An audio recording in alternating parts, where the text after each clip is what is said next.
हिंदी दर्शन में आपका स्वागत है।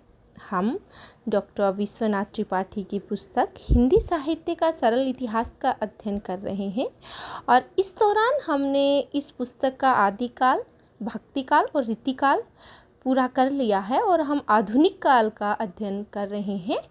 और आधुनिक काल में द्वितीयुगीन साहित्य की जो काव्यगत विशेषताएं हैं उनका अध्ययन हम कर रहे हैं। द्वितीयुगीन जो प्रमुख रचनाएं हैं, प्रमुख रचनाकार हैं, उनके विषय में पढ़ रहे हैं। हमने इससे पूर्व की कक्षा में हरिओद और मैथिली शरण गुप्त का अध्ययन किया है। आज की कक्षा में हम रामनरेश त्रिपाठी का अध्ययन करेंगे।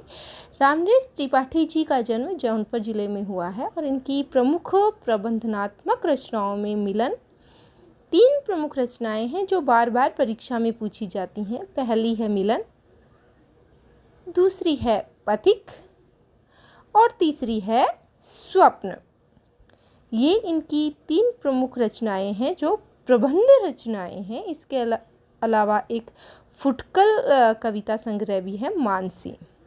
इनका क्रम भी आपसे लगाया जा सकता है और इनके विषय में इनके जो ग्रंथ हैं इनके विषय में भी आपसे पूछा जा सकता है। तो जो मिलन है यह 1917 में लिखा हुआ प्रबंध काव्य है, पथिक 1920 में लिखा हुआ प्रबंध काव्य है और स्वप्न 1929 में लिखा हुआ प्रबंध काव्य है। अगर क्रम से लगवाया जाता है तो जो मानसी है इनकी फुटकल कविताओं का संग्रह, ये 1927 में लिखा है, तो ये स्वप्न से पहले आ जाएगा। इसलिए क्रम के अनुसार आप इन रचनाओं को ध्यान रखेंगे। स्वप्न से पहले मानसी आएगा। अगर क्रम से आपसे लगवाया जा रहा है तो मिलन जो इनका प्रबंध काव्य है, इसमें विदेशी शासन के देशोद्धार के भाव को लेकर के लिखा गया यह एक ग्रंथ है। पथिक में उपनिवेशवाद के एक तंत्र से मुक्ति की जो कहानी है वह इसमें कही गई है और जो स्वप्न है यह विदेशी आक्रमणकारियों से सुरक्षा का भाव और उत्तराखंड और कश्मीर की सुषमा का वर्णन यह ग्रंथ करता है। तो आपसे प्रश्न बनाकर पूछा जा सकता है कि स्वप्न में किस चीज़ का वर्णन है। यहाँ फिर रामनरेश त्रिपाठी का वह कौन सा प्रबंध काव्य है जिसमें उत्तराखंड और कश्मीर की सुषमा का वर्णन किया गया है, तो वह स्वप्न इनका प्रबंध काव्य है। फुटकल कविता संग्रह जो मानसी है, इसमें देशभक्ति, प्रकृति चित्रण और नीति निरूपण से संबंधित फुटकल कविताओं का संग्रह इन्होंने किया है। तो इन सभी तथ्यों का, इनके प्रमुख ग्रंथों का, उसके क्रम का आप अच्छे से ध्यान रखेंगे। इनके द्वारा रचित जो मिलन, पथिक और स्वप्न है, यह जो खंड काव्य हैं, काल्पनिक कथाश्रित खंड काव्य हैं, उनकी श्रेणी में ये रखे जाते हैं। कविता कौमुदी के 8 भागों में इन्होंने बड़ी योग्यता से हिंदी, उर्दू, बंगला और संस्कृत की कविताओं का संकलन और संपादन भी किया है। ध्यान रखेंगे, रामनरेश त्रिपाठी पर्याप्त भ्रमण करके बड़ी लगन और परिश्रम से लोकगीतों का संग्रह भी किया करते थे। इन्हें गांधी जी द्वारा प्रवर्तित असहयोग आंदोलन में जेल भी जाना पड़ा था और ये एक बाल पत्रिका का संपादन कार्य किया करते थे और बाल पत्रिका का नाम क्या था, आप ध्यान रखेंगे, बानर जो बाल पत्रिका है इसका संपादन कार्य रामनरेश त्रिपाठी द्वारा किया जाता था। और इनके खंड काव्यों में देशोद्धार के लिए नवयुवकों का आह्वान हमें देखने को मिलता है। ये हिंदी बाल साहित्य के जनक भी माने जाते हैं और इनकी पत्रिका जो बाल पत्रिका है वानर, इसका नाम भी आप ध्यान रखेंगे। तो आइए ये पुस्तक हमें क्या कह रही है रामनरेश त्रिपाठी के संदर्भ में, वो पढ़ते हैं। पंडित रामनरेश त्रिपाठी के काव्य में श्रीधर पाठक की भांति स्वच्छंदता की प्रवृत्ति मिलती है। बिल्कुल सही बात है कि श्रीधर पाठक भी स्वच्छंदतावादी कवि थे और इनके काव्य में भी हमें स्वच्छंदता की प्रवृत्ति देखने को मिलती है। इन्होंने भी प्रबंध काव्य लिखे हैं। अभी अभी हमने बात की कि इनके जो प्रबंधनात्मक रचनाएं हैं, जो काव्य है, वो मिलन, पथिक और स्वप्न है और फुटकल में मानसी का नाम लिया जाता है। लेकिन इनके प्रबंध काव्य पौराणिक या ऐतिहासिक आख्यानों पर आधारित नहीं है। इन्होंने देश के राजनीतिक वातावरण के अनुसार कथा की कल्पना की है। क्या कह रहे हैं कि इनके जो प्रबंध काव्य हैं ये पौराणिक और ऐतिहासिक आख्यानों पर आधारित नहीं है, बल्कि देश के राजनीतिक वातावरण के अनुसार कथा की कल्पना इन्होंने करी है। तो सत्य असत्य वाले कथनों में आपसे प्रश्न बनाकर पूछा जा सकता है कि क्या रामनरेश त्रिपाठी का काव्य पौराणिक और ऐतिहासिक आख्यानों पर आधारित है? तो हम कहेंगे नहीं, क्योंकि इन्होंने जो विषय चुना है वह देश के राजनीतिक वातावरण के आसपास से चुना है। इस दृष्टि से ये विशिष्ट प्रबंधकार हैं। कथा कल्पना की यह प्रवृत्ति स्वच्छंदता की द्योतक है। उनकी कथा कल्पना में नर नारी का मनोविज्ञान है। अब देखिए उनकी जो कथा कल्पना है उसमें कौन कौन से विषय लिए गए हैं। नर नारी का मनोविज्ञान है, युगीन भावबोध है, प्रकृति की रमणीयता है, सबका योगदान है, प्रेम की भावना और कर्तव्य का विवेक बोध। इन दोनों के द्वंद्व में देश प्रेम को बलवती भावना बताकर कवि ने प्रेम को विस्तार दिया है। आचार्य रामचंद्र शुक्ल जी के शब्दों में कथन आपसे पूछा जा सकता है। देशभक्ति को रसात्मक रूप त्रिपाठी जी द्वारा ही प्राप्त हुआ है। कथन किसका है? आचार्य रामचंद्र शुक्ल का। क्या कहते हैं कि देशभक्ति को रसात्मक रूप त्रिपाठी द्वारा ही प्राप्त हुआ है। अभी अभी हमने बात की है कि इनके जो कथा है यह पौराणिक आख्यानों पर आधारित ना होकर राजनीतिक वातावरण के आसपास से चुनी हुई कथा है। त्रिपाठी जी की प्रसिद्ध प्रबंध काव्य हैं मिलन, पथिक और स्वप्न। इनका क्रम भी ठीक इसी प्रकार है। पहले मिलन 1917, फिर पथिक 1920 और फिर स्वप्न 1929। त्रिपाठी जी देश के स्वतंत्रता सेनानी भी थे, केवल साहित्यकार ही नहीं थे, वे कई बार जेल भी गए हैं। अभी अभी हमने आपको बताया कि असहयोग आंदोलन के दौरान इनको जेल जाना पड़ा था। देश के प्रायः सभी भागों का उन्होंने भ्रमण किया है। इसलिए पथिक में दक्षिणी भारत और स्वप्न में उत्तर भारत की प्रकृति का उन्होंने जो वर्णन किया है उसमें प्रकृति की स्थानीय विशेषताएं उभरी है। ध्यान देने की बात है, पथिक में दक्षिणी भारत की प्रकृति का चित्रण किया है और स्वप्न में उत्तरी भारत की प्रकृति का वर्णन किया है। उनके तीनों प्रबंध काव्यों में स्वाधीनता संग्राम, व्रत, भारतीय मानस की नैतिकता, त्याग एवं बलिदान भावना का आग्रह है। पंडित रामनरेश त्रिपाठी के काव्य में मनुष्य के कर्म, सौंदर्य एवं प्रकृति के सौंदर्य का संश्लेषण है। उनके यहाँ प्रकृति का स्वाभाविक सौंदर्य मनुष्य के गहरे मनोरागों का चित्र बन जाता है। उनके काव्य में प्रकृति का स्वतंत्र व्यक्तित्व झलकता है। त्रिपाठी जी व्याकरण सम्मत एवं व्यवस्थित भाषा लिखने में सिद्ध कवि हैं।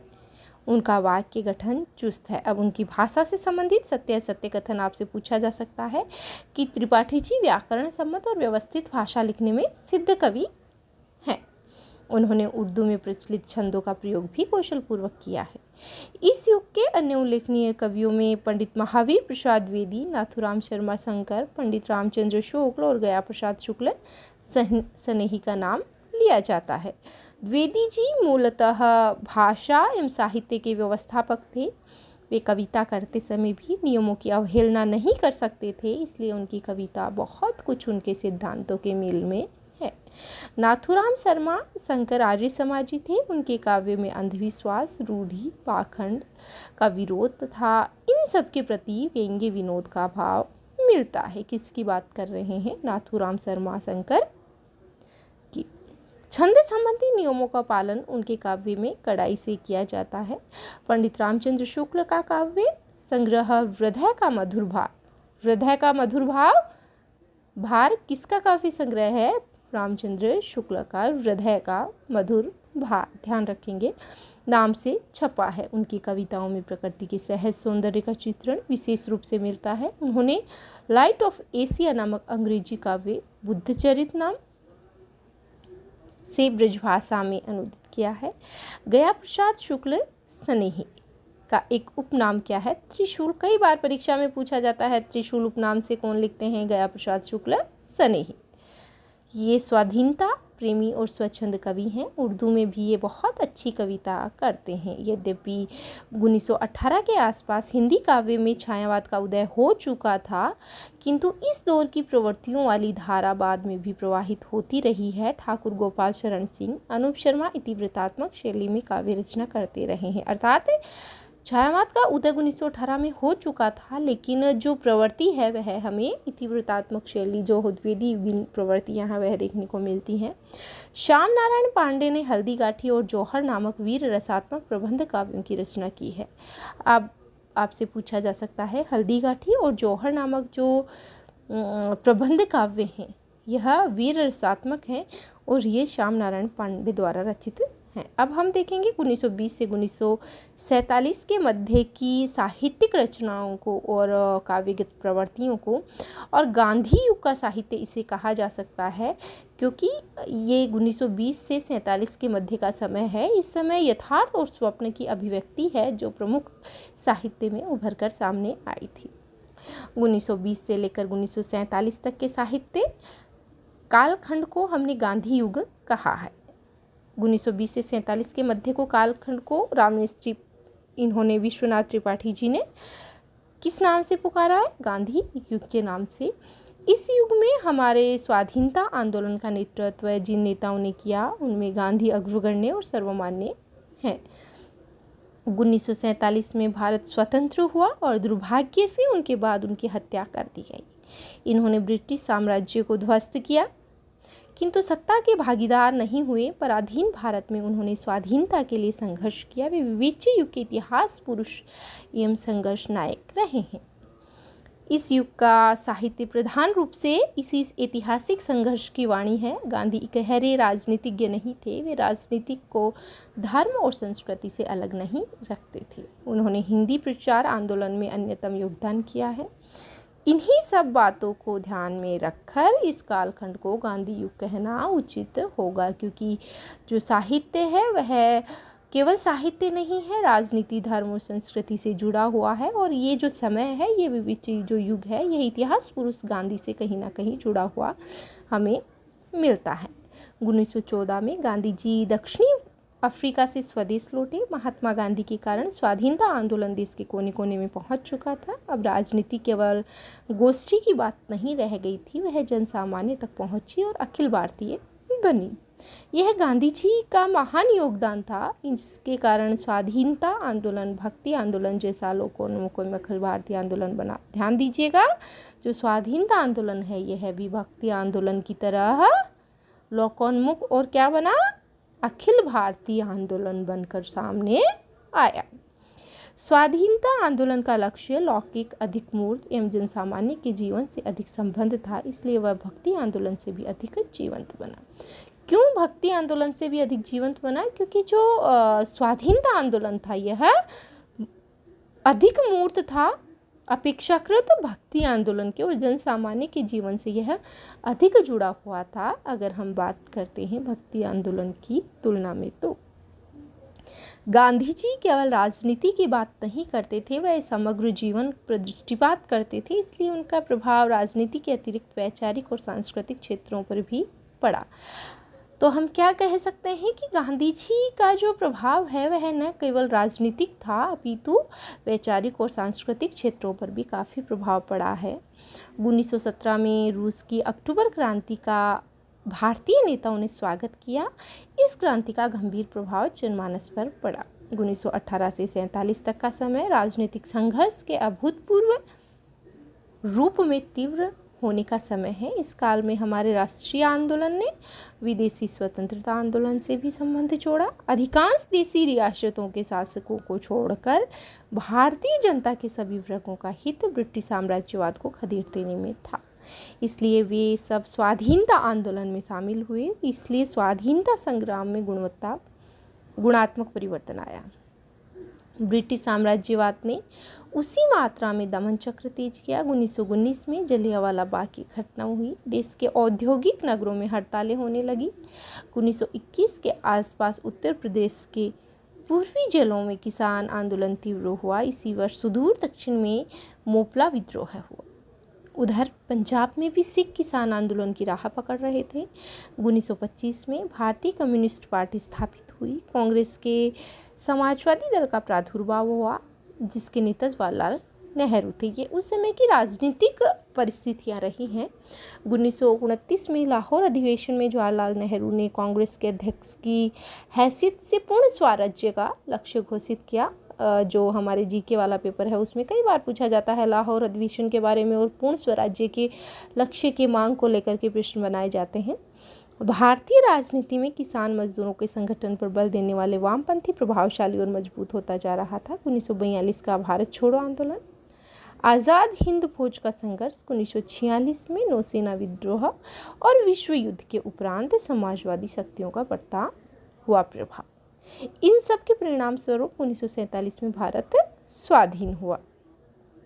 आगे देखिए, इसका यह अर्थ नहीं है, हिंदी साहित्य में यहाँ से प्रश्न कम पूछे जाते हैं क्योंकि ये राजनीतिक परिस्थितियाँ हैं। राजनीति विषय में या यूँ कहें कि जीके वाले पेपर में यहाँ से प्रश्न बनाए जाते हैं हमारे हिंदी साहित्य में, क्योंकि इसे इन्होंने नाम दिया है गांधी युग, इसलिए जो राजनीतिक परिस्थितियाँ हैं वो पढ़ने से जो साहित्यिक प्रवृत्तियाँ हैं वो हमारे समझ में अच्छे से आ जाएंगी, इसलिए इसका अध्ययन यहाँ हम कर रहे हैं। तो आगे देखिए, इसका यह अर्थ नहीं है कि प्रतिक्रियावादी शक्तियाँ इस बीच सक्रिय नहीं थी। यहाँ प्रतिक्रियावादी शक्तियाँ सांप्रदायिकता का सहारा लेती थी, उसके कारण भारत का विभाजन हुआ और गांधी जी की हत्या हो गई। इसका प्रभाव हमारे साहित्य पर पड़ना स्वाभाविक था।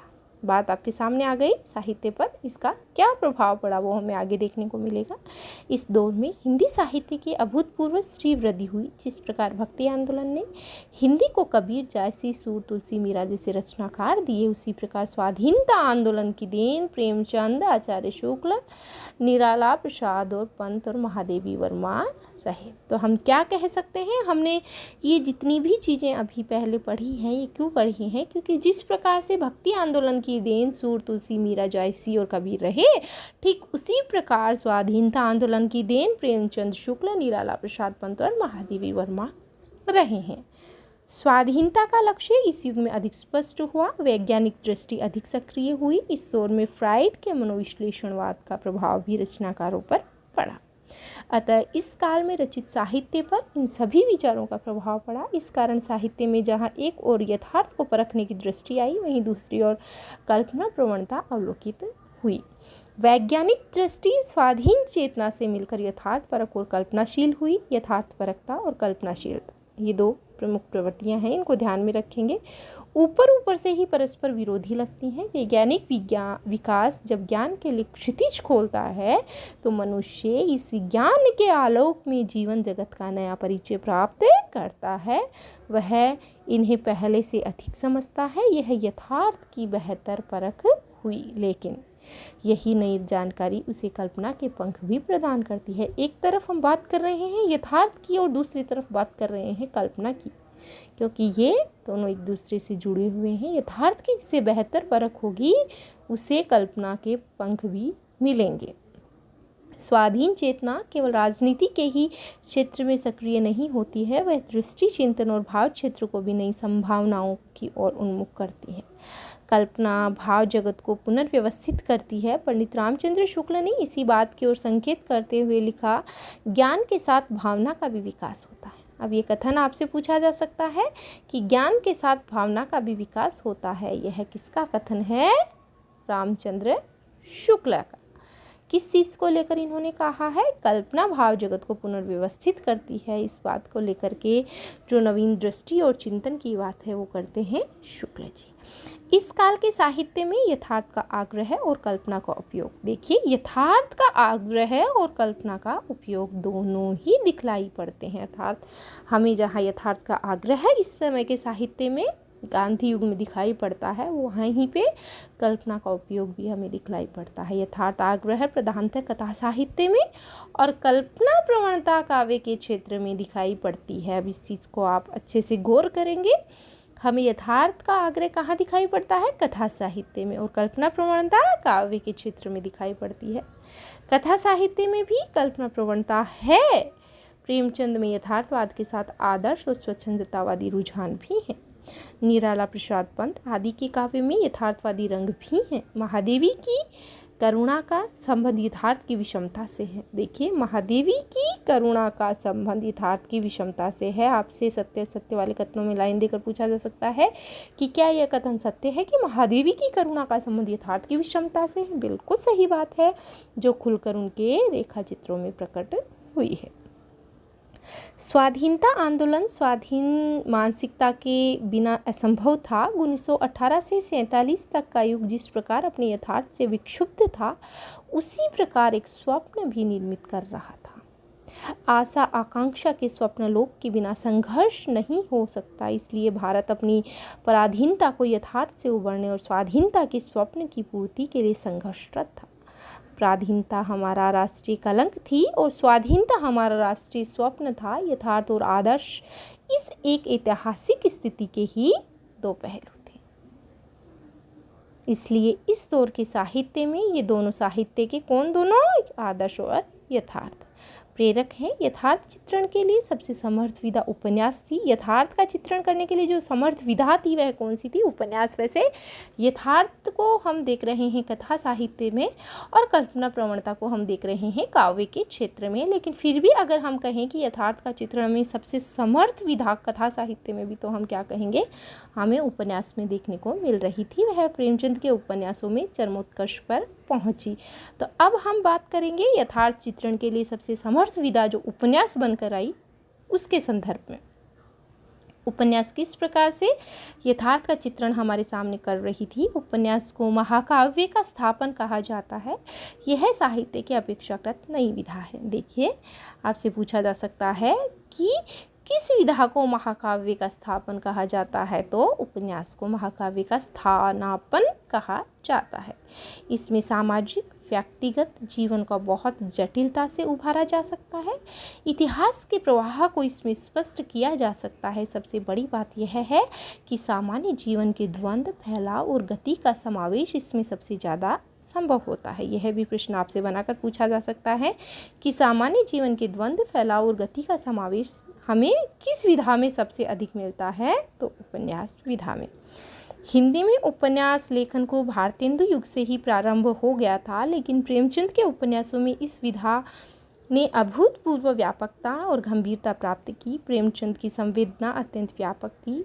जितनी व्यापक उनकी संवेदना थी उतनी ही सूक्ष्म उनकी दृष्टि थी। उपन्यास विधा के चरम उत्कर्ष के लिए जिस सहज भाषा शैली की आवश्यकता होती है वह भी प्रेमचंद के पास ही थी। पंडित हजारी प्रसाद द्विवेदी का कथन आपसे पूछा जा सकता है। क्या कह रहे हैं हजारी प्रसाद द्विवेदी जी? अगर आप उत्तर भारत की समस्त जनता के आचार विचार, भाषा भाव, कई बार पूछा हुआ है यह कथन, भाषा भाव, रहन सहन, आशा आकांक्षा, सुख दुख और सूझबूझ जानना चाहते हैं तो प्रेमचंद से उत्तम परिचायक आपको नहीं मिलेगा। किसके विषय में कहा है?